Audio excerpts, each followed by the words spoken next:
Thank you. Thank you. In this campaign, we have a fundamental choice. Will we protect our country and our allies, advance our interests and our deals, do battle where we must, and make peace where we can? Or will we entrust our place in the world to someone who just hasn't learned the lessons of the last decade? We've all learned. Mitt Romney doesn't know much about foreign policy, but he has all these neocon advisors who know all the wrong things about foreign policy. He would rely on them. After all, he's the great outsourcer. But I say to you, this is not the time to outsource the job of commander-in-chief. Our opponents like to talk about American exceptionalism, but all they do is talk. They forget that we are exceptional not because we say we are, but because we do exceptional things. We break out of the Great Depression, win 2 world wars, save lives fighting AIDS, pull people out of poverty, defend freedom, go to the moon, and produce exceptional people who even give their lives for civil rights and for human rights. Despite what you heard in Tampa, an exceptional country does care about the rise of the oceans and the future of the planet. That is a responsibility. That is a responsibility from the scriptures. And that, too, is a responsibility of the leader of the free world.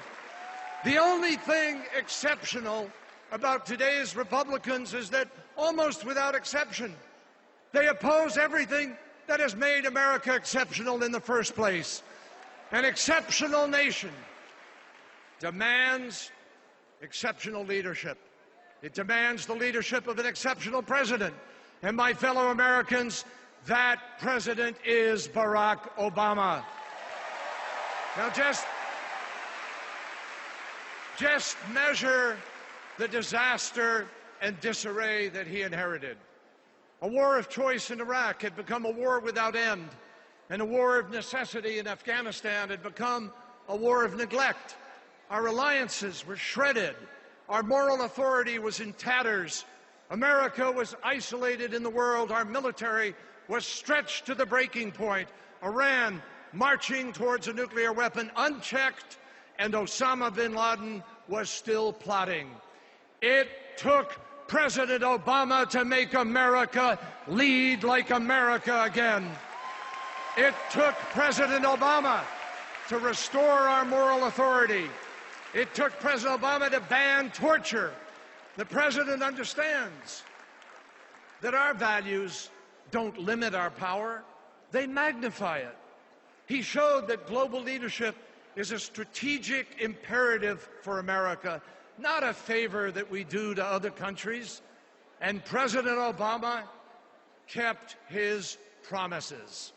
He promised to end the war in Iraq, and he has, and our heroes have come home. He promised to end the war in Afghanistan responsibly, and he is, and our heroes are coming home. He promised to focus like a laser on al-Qaeda, and he has. And our forces have eliminated more of its leadership in the last 3 years than in all the 8 years that came before. And after more than 10 years without justice for thousands of Americans murdered on 9/11, after Mitt Romney said it would be naive to go into Pakistan to pursue the terrorists, it took President Obama, against the advice of many, to give that order and finally rid this earth of Osama bin Laden.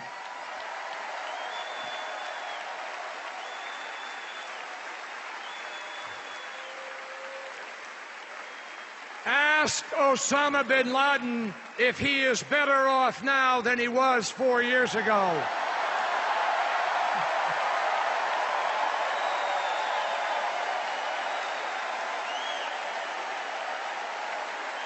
Barack Obama promised always to stand with Israel, to tighten sanctions on Iran, and take nothing off the table. Again and again, the other side has lied about where this president stands and what this president has done. But Prime Minister Netanyahu set the record straight. He said, our two countries have exactly the same policy. Our security cooperation is unprecedented. And when it comes to Israel, my friends, I'll take the word of Israel's Prime Minister over Mitt Romney any day.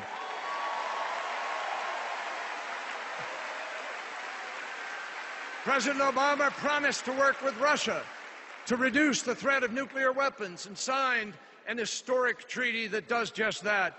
He promised to lock down nuclear materials around the world, and he has done just that. He refused to accept the false choice between force without diplomacy and diplomacy without force. When a brutal dictator promised to hunt down and kill his own people like rats, President Obama enlisted our allies, built the coalition, shared the burden, so that today, without a single American casualty, Muammar Gaddafi is gone and the people of Libya are free. So, on one side of this campaign, we have a president who has made America lead like America again. And what is there on the other side? An extreme and expedient candidate who lacks the judgment and the vision so vital for the Oval Office, the most inexperienced foreign policy twosome to run for president and vice president in decades. You know, it isn't fair. It isn't fair to say that Mitt Romney doesn't have a position on Afghanistan. He has every position. He was against setting a date for withdrawal. Then he said it was right. And then he left the impression that maybe it was wrong to leave this soon. He said it was tragic to leave Iraq. And then he said it was fine. He said we should have intervened in Libya sooner. Then he ran down a hallway to run away from the reporters who were asking questions. Then he said the intervention was too aggressive. And then he said the world was a better place because the intervention succeeded. Talk about being for it before you were against it.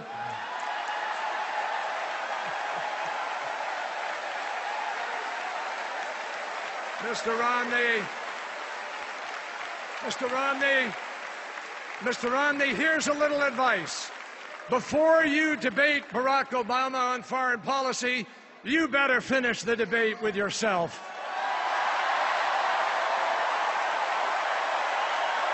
Now, President Mitt Romney, President Mitt Romney, three very hypothetical words that mystified and alienated our allies this summer. For Mitt Romney, an overseas trip is what you call it when you trip all over yourself overseas. You know, it wasn't a goodwill mission, it was a blooper reel. But a Romney-Ryan foreign policy would be anything but funny. Every president of both parties for 60 years has worked for nuclear arms control, but not Mitt Romney. Republican secretaries of state, from Kissinger to Baker, Powell to Rice, President Bush, 71 United States senators all supported President Obama's New START treaty, but not Mitt Romney.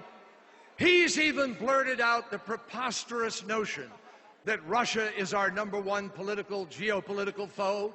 Folks, Sarah Palin said she could see Russia from Alaska. Mitt Romney talks like he's only seen Russia by watching Rocky IV.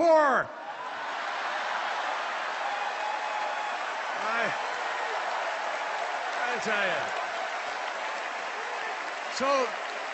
So here's the choice. Here's the choice in 2012.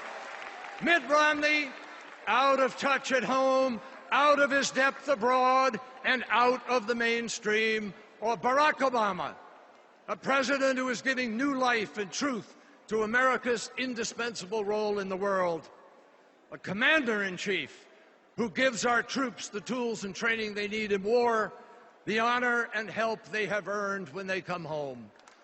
A man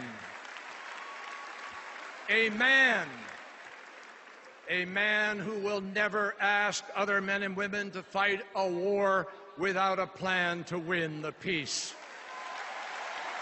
And let me say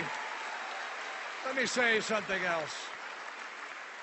Let me say something else. No nominee for president should ever fail in the midst of a war to pay tribute to our troops overseas in his acceptance speech. Mitt Romney was talking about America. They are on the front lines every day defending America, and they deserve our thanks.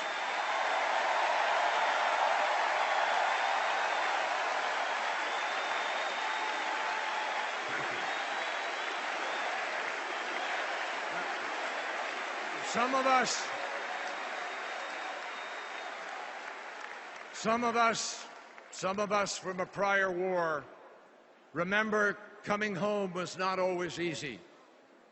President Obama has made it his mission that we welcome our troops home with care and concern and the respect they deserve.